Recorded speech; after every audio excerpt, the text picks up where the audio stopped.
school, and I'm sure those people are still doing amazing things in the world. I'm going to introduce Nate now, Nate Lutzer. He came here in grade 4 from Alberta. His first teachers was a job share with Mr. Pelzer and Mrs. Mulaney.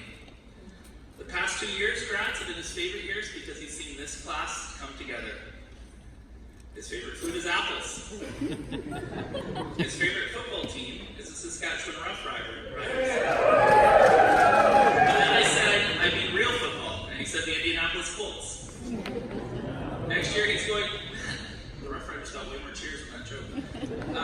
Next year he's going to Bible College. After that, he hopes to pursue a degree in sports trading, sports management, sports therapy, and I believe you'll see him on the sidelines of the Roughriders or Colts in 6 years' time. We're very, very excited. This is a huge honor to be the valedictorian. You need to have academic success and be voted on by your peers. Your votes from your peers were massive. Your peers want you up here today. Let's give a huge round of applause to Nate Lutzer.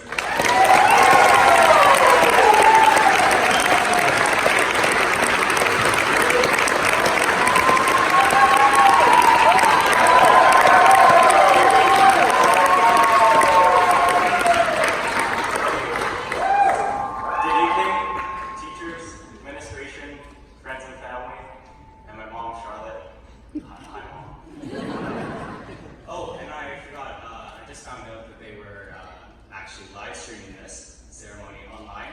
So welcome to the grandparents who were successful in figuring out how to live stream this ceremony. On behalf of the Kelowna Christian School graduating class of 2019, I'd like to thank you all for celebrating this night with us. Although I feel humbled and unqualified to represent my class in such a way, I'm indeed honored to stand before you guys and to be given all this nerve-wracking stress and pressure over the past couple of weeks.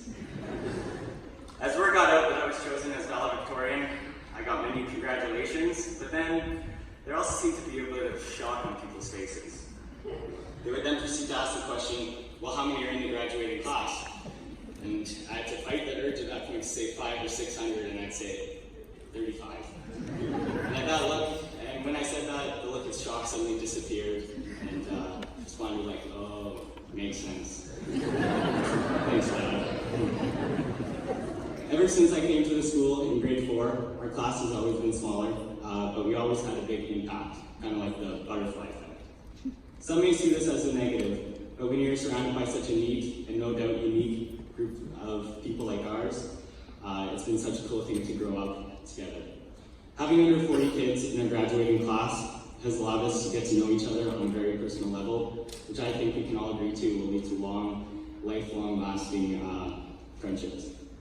KCS has truly brought us a feeling of community, a word us students feel we've heard countless times throughout chapel, retreats.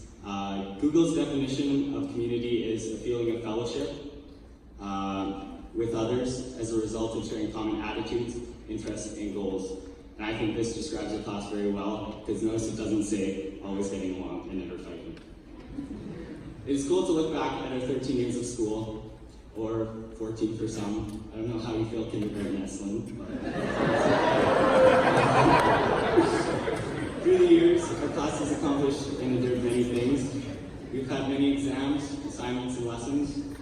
Our class has also had a lot of teachers, especially in grade 9, where we might have sent a teacher into early retirement. Our teachers have truly cared for us and helped us along our way. Members of our class have played in many basketball, soccer, and volleyball games, and won a provincial championship this year in senior boys basketball.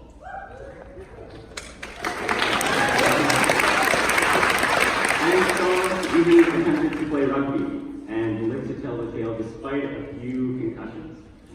So, our class has been involved in also very many musical and theatrical productions, as well as leading worship at chapel. We have also been able to impact lives around the globe through our India missions trip the past 2 years, and the India team was also able to raise money to build a well for an orphanage in India. Our time together has resulted in so many cool experiences, as well as memories like whitewater rafting, ripping water fountains out of walls, injuries from sitting on tether balls and jumping into door frames, and also people finally getting their driver's license.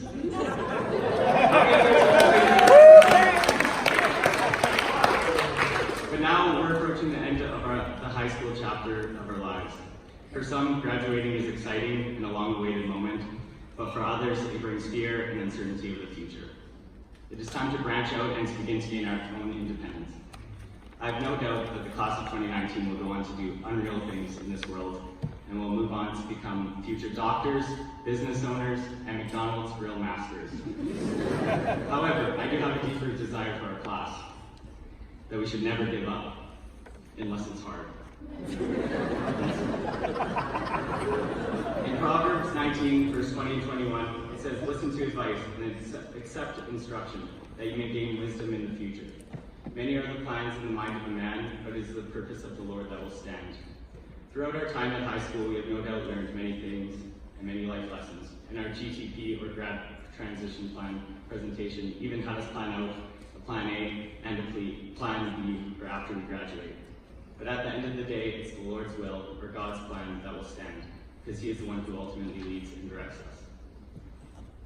God's plan for our lives might not be our plan A or our plan B that we presented in GTP, because God says in Romans 8:28 that we know that for those who love God, all things work together for good, for those who are called according to His purpose. So, how do we achieve this? God's word says in Micah 6, verse 8, "He has told you, O man, what is good, and what does the Lord require of you, but to do justice, and to love kindness, and to walk humbly with your God." We have a responsibility. First, it says to do justice. This means justice in the big areas and the small areas. This means working hard, doing what is fair and right, and living for Him and His kingdom. Second, it says to love kindness, loving your neighbor as yourself, even when it's difficult. Or when Matt says, "Hey man, I love your outfit. If it came from men's, I would totally get it." Or if a friend asks out your girlfriend, I won't get into that one. And lastly, it says to walk humbly with your God. We have to know our position and that we have all sinned and have fallen short of God's glory. But we have to understand Jesus' sacrifice for us. We are humbled by His love, and it causes us to have a humble dependence in Him, trusting in Him in all areas of our life, because without Him we're nothing. To humbly follow Jesus, we must let go of all things and follow Him. So, how do we do this? We do this by focusing on eternal things, the things that will last, not simply the here and now. Yes, getting good grades in school and getting a good job are important, but they can't be the most important. Jesus, the cross, and His love have to be number one in our lives. Otherwise, we'll be searching for more, trying to fulfill our heart's desires. And now, grads, we made it. As a group, we indeed started from the very bottom, but now it looks like the whole team's here.